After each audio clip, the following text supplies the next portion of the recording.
जय श्री राधे कृष्ण। भगवान श्रीकृष्ण कहिसंती जे से कहार भाग्यर सृष्टिकर्ता नुहंती। व्यक्ति निजर भाग्य निजे लेखे। तुमे जहा गुण ता ही काटिबो एवं तुमे जहा कर सही कर्मर फल तुमको निश्चय मिलिबो। यदि छात्र माने निष्ठार सहित पाठ पढ़ती तेबे सेमाने परीक्षा रे निश्चयत भाव सफल हेबे।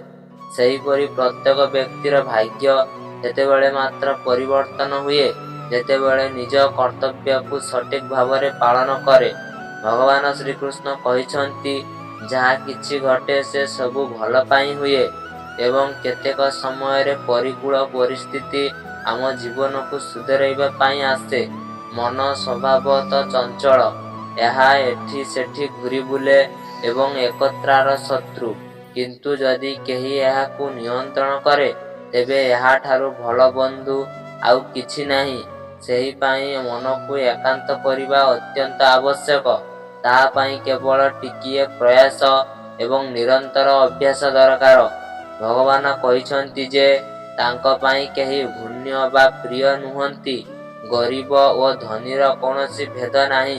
केवल जेउमाने भक्ति सहित तांकु स्मरण करंती सेमाने तांकर एवं से सेमानंकर धर्म और संदेहर सीमा को से अतिक्रम करी जेतेबेले भगवान तुमको भल पाती सेतेबेले तुमे समग्र सृष्टि को भल पाइबा सीखी जाओ। श्रीकृष्ण कहंती तुमे केबे जणे चाषी को तांको खेतरे काम करिवार देखिछ कि? से जल सेचन करंती, हल करंती, पशु पक्षी को दूरे रखंती, किंतु सबुठारु अधिक ध्यान दियंती खेतरे घास न बढ़िबाकू। कारण गोटिए घास समग्र फसल को नष्ट कर दिए। सेहीपरि गोटिए पिला भूल पथरे जाए तेबे समग्र वंश प्रभावित होई पारे। सेथिपाई पिलामानंकर पालन पोषण रे विशेष ध्यान देबा अत्यंत आवश्यक। कारण पिलामाने हेउछंती सेही फसल जेउ माने भविष्यतर परिवार को महान करि पारंती किंबा तार पतनर कारण मध्य होई पारंती। श्रीकृष्ण कहिसंती जे जणे व्यक्ति सर्वदा खराब कामरु दूरे रहिबा उचित। यदि केही खराब काम करे तेबे तांकु जीवन काल रे सही कार्य परिणाम भोगिबाकू पड़िबो। जेपरि एक बाछुरी फलरे मध्य निज मां चिनी पारे सेहीपरि निज कर्मर परिणाम हजार हजार लोकंक भिड़रे मध्य तुमको खोजी नहीं आसे। ईश्वर प्रत्येक कणिकारे वास करंती। से क्षुद्रतम प्राणी रे मध्य विराजमान। सेहीपरि जेकोनोसी प्राणी को दुख देले ईश्वर को मध्य दुख अनुभव हुए। कौनसी जीव को खुशी दे तुमे ईश्वर को किपरि खुशी करि पारिबो। जे श्रीकृष्ण दास हुए से प्रार्थना करे जे एहीपरि दिन केबे न देखू। एवं जेतेबेले से गोटे सत्य गुरु को पाए से कृष्ण सेवक होई निज जीवन को सार्थक करि पारे लागि पड़े। जदि सर्वदा खुशी और हसुथिबा व्यक्ति हठात नीरव और दुख होई जाए से बुझिबा दरकार जे तांको हृदय रे गोटे गभीर जंत्रणा लुचि रहिछि जहा तांको भितरु दुर्बल करि देउछि। जो व्यक्ति पाखरे धन संपत्ति और समृद्धि थाए किंतु संतोष न थाए सेही धन कौनसी मूल्य न थाए। कारण से चिरंतर संतोष रे बंचे। किंतु जार संतोष अछि से अंतर रे मध्य संतुष्ट रहे। जेतेबेले आपण किछि भल किंबा खराब करंती आपण भाबंती जे केही देखु नांती जे आपण भूली जांती ईश्वरंक दृष्टि सर्वदा आपणक ऊपर रहिछि। सेही पाई निजको केबे भी एका भाबिबे नाही। कारण ईश्वर सदा आपणक सहित अछि। कुआ जाए जे जेतेबेले मन हारे मनीष हारे एवं जेतेबेले मन जीते मनीष जीते। जेपरि सकारात्मक चिंताधारा सफलता को नहीं आसे सेहीपरि नकारात्मक चिंताधारा विफलता को नहीं जाए। कारण आमे जहा चिंता करू आमे जीवन सही दिग को घुरी जाए। सेति पाई सर्वदा निज चिंताधारा को सकारात्मक रखिबा उचित। मनीष ही एकमात्र प्राणी जे कर्म करे। तेणु कर्म करिबा प्रत्येक व्यक्तिर कर्तव्य। धर्म पालन करिबा कर्म सुधा व्यक्ति को कर्मवीर कुहा जाए। तेणु निष्क्रिय होई बसी रहिबा ठारू कर्म करि चलिबा उत्तम। श्रीकृष्ण कहिसंती गोचर केउ चाबी ताला खोलिबो तुमे जानि नथिबो तथापि चेष्टा छाड़िबोनी। कारण शेष चाबिटी मध्य ताला खोली पारे ଯେପରି ଗଛ କାଟିବାରେ ଶେଷ କୁରାଢ଼ୀ ଆଘାତ ଦୃଶ୍ୟମାନ ହୁଏ, କିନ୍ତୁ ପ୍ରକୃତରେ ସଫଳତା ଆଣେ ନିରନ୍ତର ପ୍ରୟାସ। ସେହିପରି ଜୀବନରେ ମଧ୍ୟ ଧୈର୍ଯ୍ୟ ଓ ଲଗାତାର ପରିଶ୍ରମ ହିଁ ସଫଳତାର ମୂଳ ଚାବି। ଏହା ପୂର୍ବେ ଆମେ ଏହି ବିଷୟକୁ ଗଭୀରତା ସହିତ ବୁଝିବା। ଆପଣମାନଙ୍କୁ ଅନୁରୋଧ ଯେ ଏହି ଭିଡିଓକୁ ଶେଷ ପର୍ଯ୍ୟନ୍ତ ଦେଖନ୍ତୁ। ଯଦି ଆପଣଙ୍କୁ ଏହି ପ୍ରୟାସ ପସନ୍ଦ ଆସେ ତେବେ ଭିଡିଓକୁ ଲାଇକ୍ କରନ୍ତୁ ଏବଂ ତଳେ କମେଣ୍ଟରେ ଜୟ ଶ୍ରୀ ରାଧେକୃଷ୍ଣ ଅବଶ୍ୟ ଲେଖନ୍ତୁ। ଏହା ସହିତ ଆମ ଚ୍ୟାନେଲକୁ ଏପର୍ଯ୍ୟନ୍ତ ସବସ୍କ୍ରାଇବ୍ କରିନାହାନ୍ତି ତେବେ ଏବେ ହିଁ ସବସ୍କ୍ରାଇବ୍ କରନ୍ତୁ ଏବଂ ବେଲ୍ ଆଇକନକୁ ନିଶ୍ଚୟ ଦବାନ୍ତୁ, ଯାହା ଫଳରେ ଆମର ପ୍ରତ୍ୟେକ ପ୍ରେରଣାଦାୟକ ଭିଡିଓ ସର୍ବପ୍ରଥମେ ଆପଣଙ୍କ ପାଖରେ ପହଞ୍ଚି ପାରିବ।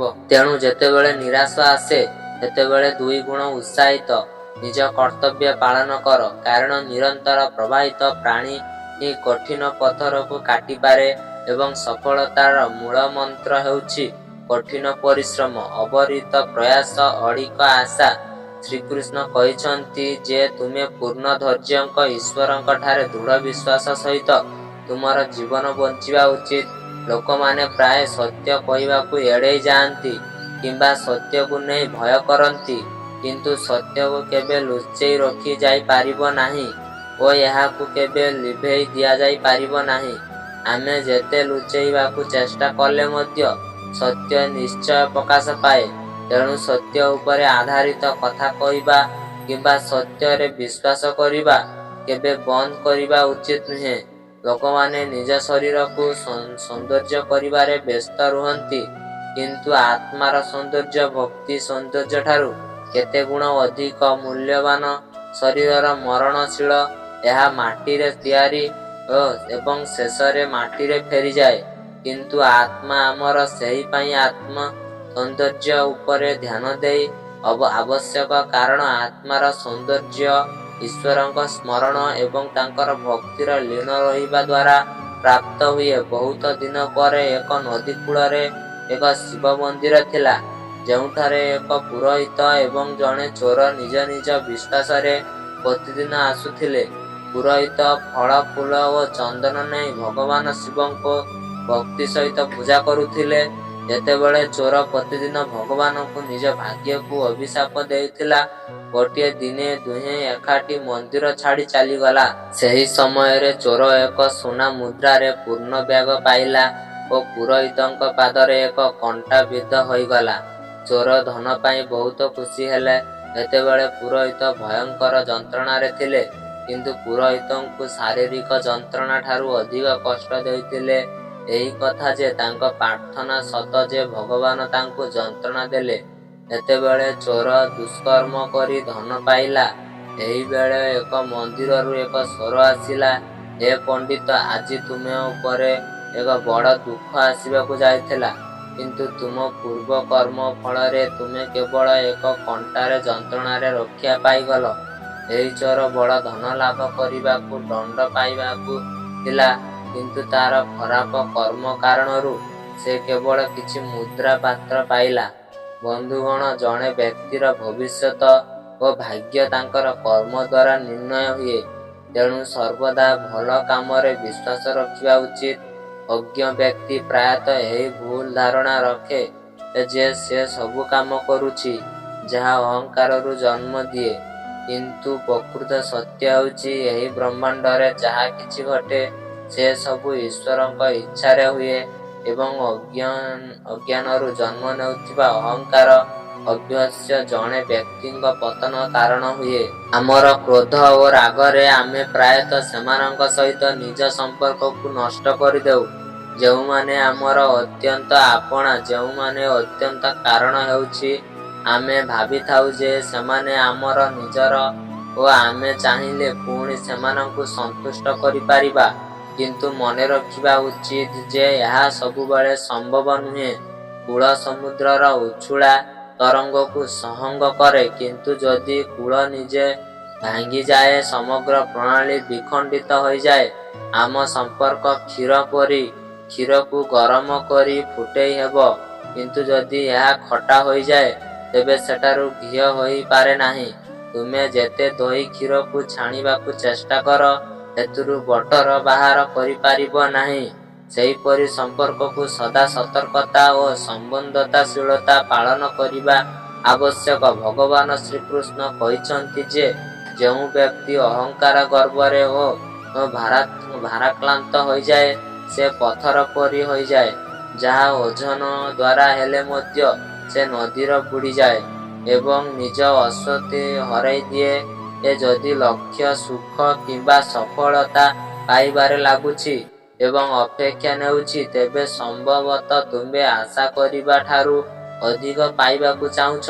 ତେଣୁ ନିଜ କାର୍ଯ୍ୟରେ ଅଡ଼ିକ ରୁହ ଏବଂ ତୁମ କର୍ମକୁ ପରୀକ୍ଷା କରୁଥିବା ଈଶ୍ୱରଙ୍କ ଉପରେ ଦୃଢ଼ ବିଶ୍ୱାସ ରଖ। ଯେଉଁମାନେ ଅତୀତକୁ ଧୀର ରଖି ନିଜ ବର୍ତ୍ତମାନକୁ ଅବହେଳା କରନ୍ତି, ଭଗବାନ କୃଷ୍ଣ ସେମାନଙ୍କୁ ସତର୍କ ବଢ଼ାନ୍ତି। ଜୀବନର ଅର୍ଥ ଅତୀତରେ ଅଛି, ଭବିଷ୍ୟତରେ ଜୀବନ କେବଳ ଏବଂ ବର୍ତ୍ତମାନରେ ଅଛି।